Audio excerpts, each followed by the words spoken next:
أعوذ بالله من الشيطان الرجيم بسم الله الرحمن الرحيم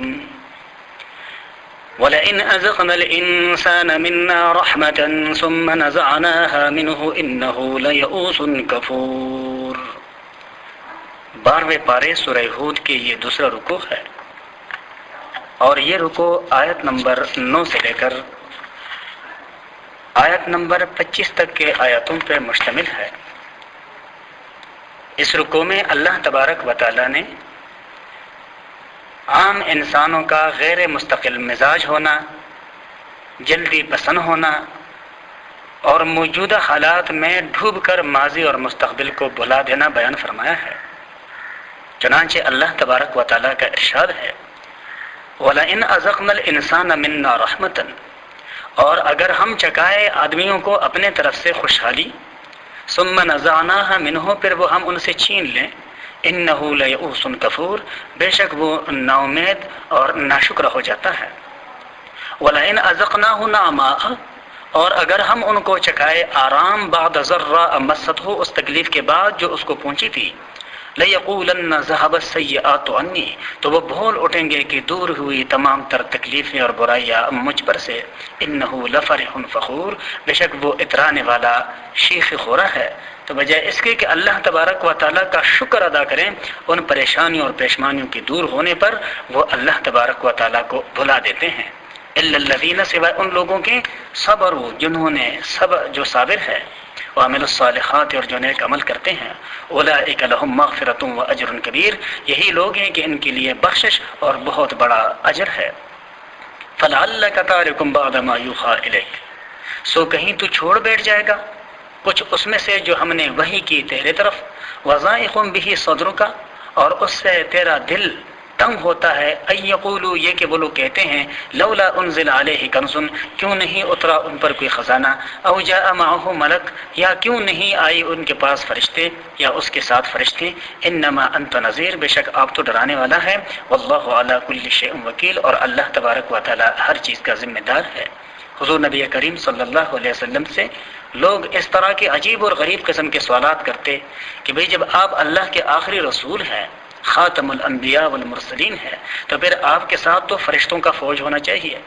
آپ کے قدرت میں تو ہاتھ میں تو خزانے ہونے چاہیے کہ آپ اپنے ساتھیوں کو اس سے نہار کرتے رہیں۔ حضور نبی کریم صلی اللہ علیہ وسلم کو یہ باتیں بڑے ناگوار گزرتی تھی۔ آپ صلی اللہ علیہ وسلم ان لوگوں کے اس طرح کے باتوں سے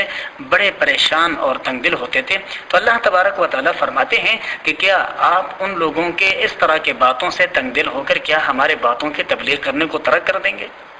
ام یقولون افترا، کیا وہ لوگ کہتے ہیں کہ یہ قرآن انہوں نے خود سے بنا لیا ہے؟ قل کہہ دیجیے فأتوا بعشر سور مثلہ، لے آؤ 10 صورتیں اس جیسی، مفتریات اپنے طرف سے بنا کر، بلکہ ودعوا من استطعتم من دون اللہ، اور تم بلا لو جن کو بلا سکتے ہو اللہ کے سوا، ان کنتم صادقین، اگر تم سچے ہو۔ فإن لم يستجیبوا لکم، پھر بھی اگر وہ لوگ آپ کو کوئی جواب نہ دے سکیں، فَاعْلَمُوا، پس جان لیجئے، انما انزل بعلم اللہ، یہ کہ یہ قرآن اترا ہے اللہ کے حکم سے، وَاللَّهُ إِلَٰهَ إِلَّا هُوَ، اور یہ کہ کوئی معبود نہیں اس کے سوا، فَهَلْ أَنْتُمْ مُسْلِمُونَ، سو کیا تم اب اس کا حکم مانو گے؟ اللہ تبارک و تعالیٰ فرماتے ہیں کہ یہ لوگ جو آپ کے طرف اس بات کی نسبت کرتے ہیں کہ یہ قرآن آپ نے اپنے طرف سے بنایا ہے، تو آپ ان سے کہہ دیجئے کہ بھئی تم بھی سارے مل کر اس قرآن کی طرح 10 آیتیں بنا کر کے لے آؤ، 10 صورتیں بنا کر کے لے آؤ۔ دوسری جگہ ہے کہ ایک صورت بنا کر کے لے آؤ، ایک اور جگہ ہے کہ ایک آیت بنا کر کے لے آؤ۔ یہ اللہ تبارک و تعالیٰ کا ایک چیلنج تھا کفار کے لیے، اور بنانے سے مراد صرف عربی زبان کی جملوں کو جوڑنا نہیں ہے، ایسے تو لوگوں نے عربی زبان میں بے شمار کتابیں، بڑے بڑے ضخیم کتابیں لکھی ہیں، بلکہ قرآن کی طرح کا مطلب یہ ہے کہ جس طرح قرآن نے ایسے حقائق بیان کیے ہیں انسان کے ماضی اور مستقبل کے حوالے سے جو ناقابل انکار اور ناقابل تردید ہے، ایسے ہی تمہارا وہ کلام بھی جامع ہو کہ وہ انسان کے ماضی کو بھی اسی حقائق کی بنیاد پہ بیان کریں کہ جس بنیاد پہ قرآن بیان کرتا ہے، اور انسان کے مستقبل کو اور انسان کے مستقبل کے خطرات کو بھی اسی طرح سے بیان کریں کہ جس طرح قرآن بیان کرتا ہے۔ اور ظاہر بات ہے کہ انسان اپنے سامنے کے سوا اپنے آنے والے دن کے متعلق کچھ بھی نہیں جانتے۔ لہذا قرآن کے مقابلے میں کوئی ایسی کلام بنانا یہ کسی انسان کے بس میں ہے ہی نہیں۔ اور جہاں تک ان لوگوں کے اس طرح کے باتوں کے کہنا ہے تو یہ ان لوگوں کی ضد ہے، حسد ہے، ہٹ درمی ہے، اور یہ ان کے نافرمانیوں کا نتیجہ ہے کہ وہ اس طرح کے باتیں کرتے ہیں۔ اللہ کا ارشاد ہے، من کان یرید الحیات الدنیا، جو کوئی چاہے گا دنیاوی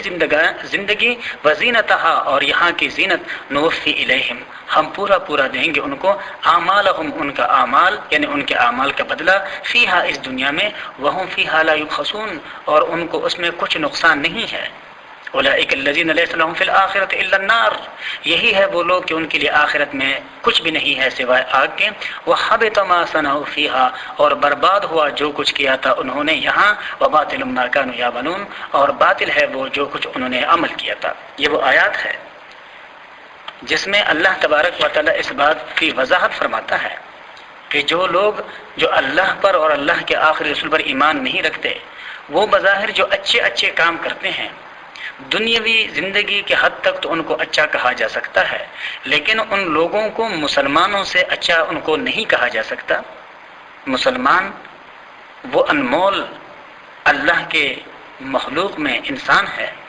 کہ جن کا مقابلہ کوئی دوسرا مخلوق نہیں کر سکتا، چاہے کہ وہ ظاہری رکھ رکھاؤ اور ظاہری محنت اور ظاہری فائدے کے پہنچانے کے لحاظ سے مسلمانوں کے مقابلے میں کتنے ہی زیادہ مخلص کیوں نہ ہو۔ جو لوگ غیر مسلم ہیں اور جو اچھے کام کرتے ہیں، دنیاوی نقطہ نظر سے لوگوں کی مدد کرتے ہیں، پل بناتے ہیں، راستے بناتے ہیں، لوگوں کے خیال رکھتے ہیں، ایجادات کرتے ہیں، اللہ ان کا بدلہ ان کو دنیا میں دیتا ہے، اس لیے کہ ان لوگوں کا ایسے تمام کاموں کے کرنے سے مراد اللہ کے رضا کا حصول نہیں ہوتا، اس لیے اور اللہ تبارک و تعالیٰ کی رضا بندوں کو شامل حال ہوگی آخرت میں، اللہ اس کا اجر دے گا آخرت میں، اس لیے ان لوگوں کے تمام ترتگدو دنیا کے اندر ہے، اللہ تبارک و تعالیٰ اس کا بدلہ بھی ان کو دنیا میں دے دیتا ہے، صحت کی صورت میں، خوشحالی کی صورت میں، اور راحتوں کی صورت میں، نعمتوں کی کثرت کی صورت میں، لیکن آخرت میں ان کو کچھ بھی نہیں ملے گا۔ لہذا جو لوگ یہ کہتے ہیں کہ بھئی ہم سے تو وہ فلاں غیر مسلم بہتر ہے،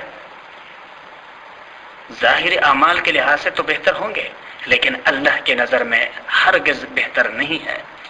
افمن کان علی بینۃ من ربہ، بلا وہ شخص جو صاف راستے پر ہو اپنے رب کی طرف سے، ویتلوہ شاہد منہ، اور اس کے ساتھ ساتھ ایک گواہ اللہ کی طرف سے ہو۔ یہ گواہ کون ہے؟ یہ خود اعجاز قرآن ہے۔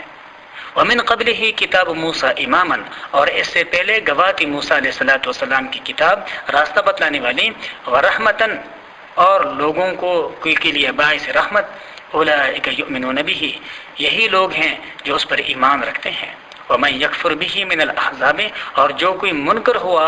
اس سے فرقوں میں، فالنار موعدہ، پس آگ اس کا ٹھکانہ ہے، فلا تک فی مریۃ منہ، پس آپ اس بارے میں کسی طرح شک اور شبے کے شکار نہ ہو، انہ الحق من ربک، بے شک یہ سب کچھ برحق ہے تیرے رب کی طرف سے، ولکن اکثر الناس لا یؤمنون، لیکن لوگوں میں سے اکثریت وہ ہے کہ جو یقین نہیں کرتے، لہذا لوگوں کی اکثریت کو دیکھ کر ان کے پیچھے نہیں چلنا چاہیے۔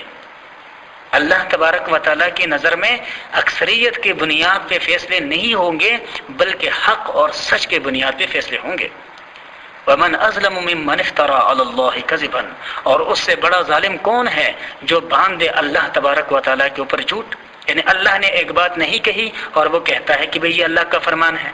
اولئک یعرضون علی ربہم، یہی وہ لوگ ہیں کہ ان کو روبرو لایا جائے گا ان کے رب کے، ویقول الاشہاد، اور کہیں گے گواہی دینے والے، ہؤلاء الذین کذبوا علی ربہم، یہی ہے وہ کہ جنہوں نے جھوٹ کہا تھا اپنے رب پر، الا سنو لعنت اللہ علی الظالمین، اللہ تبارک و تعالیٰ کے پٹکار ہے ایسے بے انصافوں پر۔ یہ گواہ اللہ کے فرشتے ہیں، یہ گواہ مسلمان ہے، یہ وہ لوگ ہیں، الذین، یہ وہ لوگ ہیں، یصدون عن سبیل اللہ، جو روکتے ہیں اللہ کے راستے سے، ویبغونہا عوجا، اور ڈھونڈتے ہیں اللہ کے حکموں پر عمل پیرا ہونے میں کجرویاں، کہ بھئی اللہ کے حکم پر عمل کرو گے تو یہ نقصان ہو جائے گا۔ حالانکہ اللہ کے احکامات لوگوں کو منزل مراد اور لوگوں کو خوشحالی کے